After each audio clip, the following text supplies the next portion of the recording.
Arestado ang ilang Chinese national na nagtatrabaho sa isang kumpanya sa Bulacan na ang ilan ay undocumented o kaya tourist visa lang ang hawak. Hinuli sila kasama ang 6 na opisyal ng kumpanyang gumagawa umano ng water pipe para sa isang water concessionaire. Wala pa silang pahayag.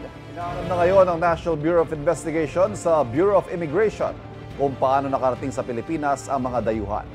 Yan ang unang balita ni JB Santos. Sakay ng bus, dinala sa NBI headquarters sa Quezon City ang 79 na Chinese nationals mula sa Bulacan. 36 sa mga ito ang documented umano, habang 23 naman tourist visa ang hawak.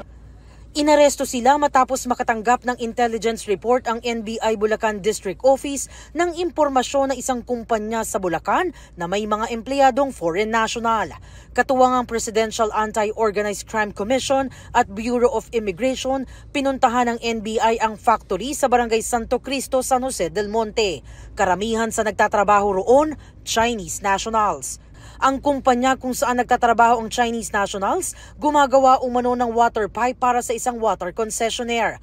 Ayon sa empleyado ng kumpanya, may mga kakulangang dokumento ang ilan habang ang iba ay pinoproseso pa. We have some person have the legal working permit, and some we are still in the progress of applying for the permit, and some they don't have the just sending their documents and passport to the third party. Nakakaalarma, una, maaaring itong corporation ay legitimate corporation, but then they are employing Chinese people na pwede naman ang Pilipino. So nape-prejudice ang ating mga Pilipino kasi isa sa reason bakit pwedeng mag-employ ng foreigner ay pagka hindi kaya ng Filipino skill.